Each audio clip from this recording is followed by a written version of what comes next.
जय श्रीमन नारायण। मैं मैथिली झा कार्तिक मास 10वां अध्याय की कथा को लेकर के उपस्थित हूँ। मैं कामना करती हूँ कि आप सभी के घर में सुख शांति समृद्धि बनी रहे। आइए 10वें अध्याय की कथा को श्रवण करते हैं। नारद जी बोले, देवताओं को जीतकर जो राक्षस पाताल में जा बसे थे, वे जलंधर का आश्रय पाकर अब फिर भूमंडल में आकर रहने लगे। एक बार उस जलंधर ने राहु का सिर कटा हुआ देखकर उसका कारण शुक्राचार्य से पूछा।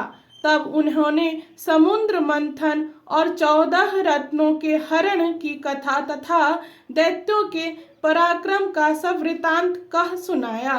अपने पिता सागर के मंथन की बात सुन उसने क्रोध से लाल लाल आंख करके खसमर नामक अपने दूत को इंद्र के पास भेजा। वह दूत स्वर्ग में जाकर इंद्र से बोला, सागर के पुत्र जलंधर ने अपना दूत बनाकर मुझे भेजा है। उसने कहा है कि तुमने मेरे पिता को कैसे मथा और वहां से निकले हुए रत्नों को जो तुम ले आए हो उन्हें दे दो। इस प्रकार दूत का वचन सुनकर विस्मित होकर भय और रोष से इंद्र घसमर से कहने लगा, हे दूत, हमने सागर का मंथन इसलिए किया था कि पहले मेरे से डरे हुए पर्वतों को सागर ने अपनी कुक्षी में छिपा लिए थे और बहुत से दैत्यों की उसने रक्षा की थी। इससे मैंने भी उसके रत्न हर लिए। सागर का पुत्र शंखासुर भी देवताओं से बैर करता था, वह भी समुद्र के भीतर छिप गया। उसको मेरे छोटे भाई ने निहित किया। अब तुम जाओ और समुद्र मथने का कारण जलंधर से कहो।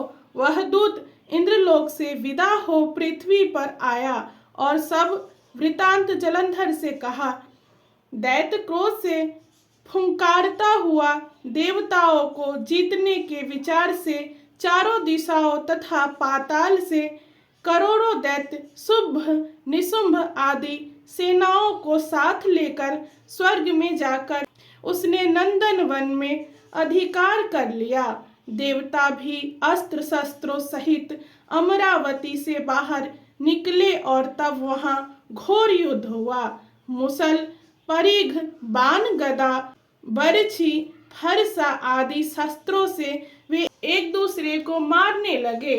दोनों तरफ के हाथी घोड़ा सवार आदि मरने से वहां खून की धार बहने लगी। युद्ध में जितने दैत्य मरे उन सबको शुक्राचार्य ने मृत संजीवनी जल वर्षा कर जीवन दिया। उधर बृहस्पति जी ने भी मरे हुए सब देवताओं को अपने मंत्र बल से जीवित कर दिया। युद्ध में मरे गए देवताओं को पुनः जीवित देख जलंधर शुक्राचार्य से कहने लगा कि मरे हुए देवता फिर कैसे जी उठे। आपकी यह मृत संजीवनी विद्या तो और किसी जगह सुनी ही नहीं। शुक्राचार्य बोले, बृहस्पति ने द्रोणाचल से दिव्य औषधियां मांगकर इन देवताओं को जीवन दिया है, इसीलिए तुम द्रोणाचल ही हर लाओ। नारद जी बोले, दैत्येंद्र ने यह सुनकर द्रोणागिरी को लाकर समुद्र में फेंक दिया और फिर संग्राम को आ गया। संग्राम में देवताओं को मरे हुए देखकर बृहस्पति द्रोणाचल के पास गए तो वहां वही नहीं था। द्रोणाचल को दैत्य हर ले गए। यह बात जानकर बृहस्पति भय से व्याकुल हो बोले, महादैत्य जीतने में नहीं आवेगा, यह रुद्र के अंश से है। इंद्र ने जो कुछ किया था उसे याद करो। बृहस्पति की यह बात सुन सब देवता 10 दिशाओं में भाग गए। सागर के पुत्र जलंधर ने देवताओं को भागते हुए देख शंख भेरी का शब्द करते हुए अमरावती में प्रवेश किया।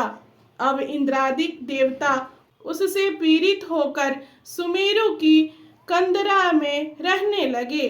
देवताओं को जीतकर जलंधर वहां राज करने लगा।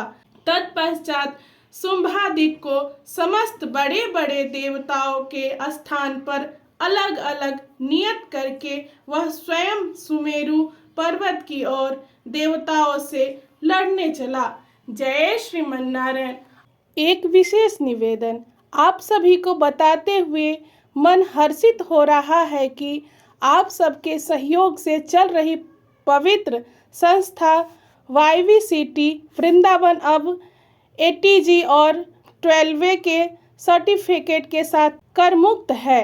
अर्थात अब आप जब भी दान करेंगे तो आपको आपके द्वारा दिए हुए दान के कारण आयकर में विशेष छूट की प्राप्ति होगी। आयकर छूट के लिए आपको अपना आधार कार्ड और पैन कार्ड का साफ साफ फोटो भी भेजना होगा, फिर आपको आयकर में भी लाभ मिलेगा। देवोत्थान एकादशी 1 नवंबर 2025 से एकादशी फलाहारी सेवा पुनः प्रारंभ हो रही है।